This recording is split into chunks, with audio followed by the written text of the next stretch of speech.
बहुत बहुत स्वागत है दोस्तों आपका अपनी YouTube चैनल साकिब क्लास में। दोस्तों आज की इस वीडियो में हम केमिस्ट्री क्लास 12 के एक इम्पॉर्टेंट फर्स्ट लेसन के इम्पॉर्टेंट टॉपिक को लेकर आए हैं। दोस्तों आपकी इकाई 1 हो जाएगी यहाँ पर ठोस अवस्था। क्या हो जाएगी? ठोस अवस्था, सॉलिड स्टेट। आज इस वीडियो में हम आपको ठोस अवस्था पढ़ाएंगे बहुत ही आसान तरीके से। तो दोस्तों आपके लेसन का नाम है ठोसों का वर्गीकरण एवं संरचनाएं।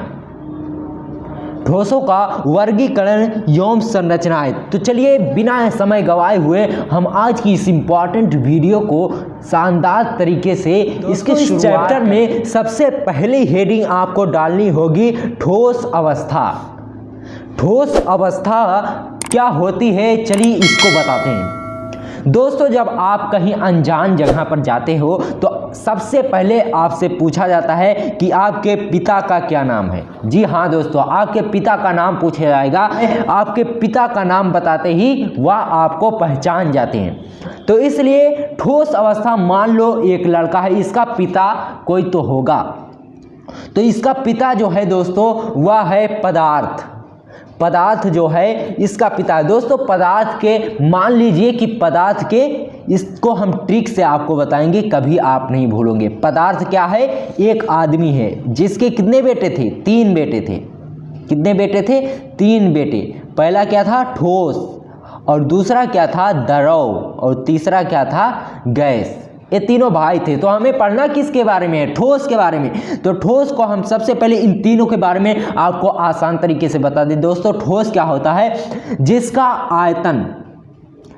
आयतन और आकार, जिसका आयतन व आकार क्या होता है? निश्चित होता है, यानी फिक्स होता है, इसे बदला नहीं जा सकता। और द्रव में क्या होता है? इसका आयतन तो निश्चित रहता है, यानी इसका वजन जो होता है वो तो फिक्स रहता है कि ये इतना इसका वजन है। लेकिन इसका जो आकार है, इसका जो आकार होता है, इसका आकार जानते हैं। आकार से मतलब यह है कि जो इसका रूप है, जो इसका आकार है, जैसे मान लो यहाँ पर एक कलम है तो इसका आकार तो बदलेगा ही नहीं। एक कलम इतना ही बड़ा रहेगा, इतना बड़ा थोड़ी ना हो जाएगा, ये रहेगा इतना ही बड़ा। तो इसलिए जो ठोस होता है उसका आयतन व आकार नहीं बदलता।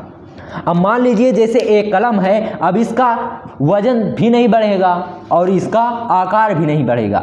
ये जैसे मान लीजिए कि 15 सेंटीमीटर का है, 20 सेंटीमीटर का थोड़ी ना हो जाएगा कल, ये इतना ही रहेगा। लेकिन द्रव में क्या होता है? उसका वजन तो उतना ही रहता है, लेकिन आकार उसका बदल जाता है। आकार इस तरह बदलता है, जिस भी पात्र में आप उसे रखोगे उसी का आकार ले लेता है।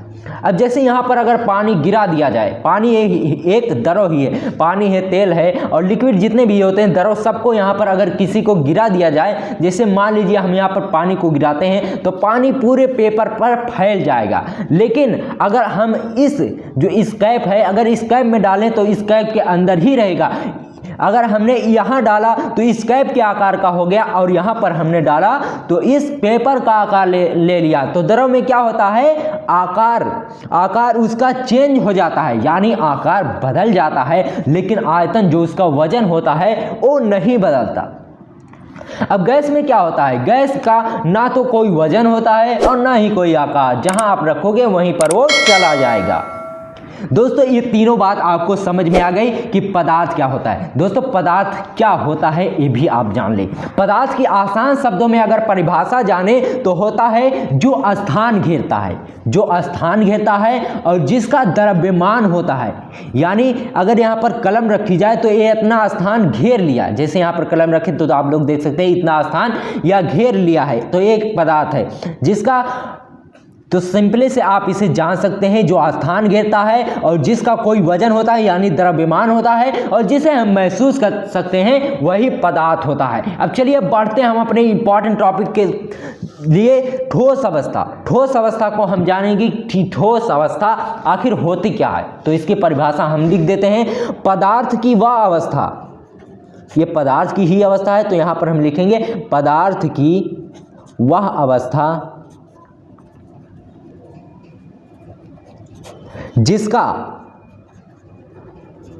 जिसका यहाँ पर आपने पढ़ा था कि आयतन और आकार क्या होता है, निश्चित होता है। जिसका आयतन, आयतन मीन्स वजन भी आप कह सकते हैं, जिसका आयतन व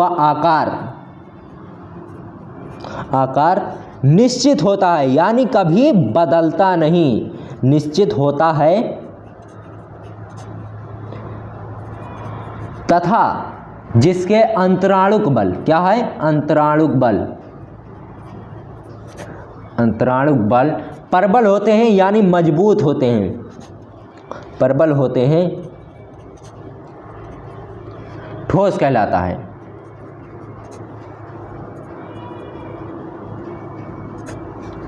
दोस्तों यहां पर शब्द आया है अंतराणुक बल। अब अंतराणुक बल क्या होता है ये आप पहले समझ लीजिए। छोटे छोटे कणों से जब मिलकर कोई ठोस पदार्थ बनता है तो जो छोटे छोटे कण होते हैं वही होते हैं अंतराणुक बल। अंतराणुक बल मतलब जो उनके छोटे छोटे कणों की पकड़ जो होती है वह मजबूत होती है। अब जैसे यहाँ पर ये ठोस है, जब इसे अगर खींचे तो ये टूटेगा नहीं, क्योंकि इसके अंतराणुक बल क्या है, मजबूत हैं। तो यही होता है ठोस अवस्था कहलाता है। तो आप समझ जाएं कि पदार्थ की वह अवस्था जिसका आयतन आकार निश्चित होता है तथा जिसके अंतराणुक बल प्रबल होते हैं यानी मजबूत होते हैं, वही ठोस कहलाता है। अब इसके प्रकार भी होते हैं। ठोस अवस्था के कितने प्रकार होते हैं? तो भाइयों ठोस अवस्था के 2 प्रकार होते हैं। ये 2 प्रकार का होता है। पहला है क्रिस्टलीय ठोस,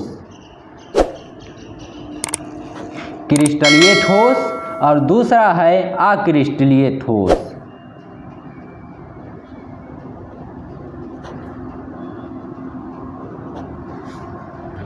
दोस्तों आज की इस वीडियो में हम आपको बताए हैं कि ठोस अवस्था, उसके बाद जो 2 टॉपिक बचते हैं क्रिस्टलीय ठोस तथा अक्रिस्टलीय ठोस, इसको आने वाली वीडियो में हम आपको बहुत ही आसान तरीके से बताएंगे। तो मिलते हैं आपसे किसी और वीडियो में, तब तक के लिए गुड बाय, जय हिंद, जय भारत।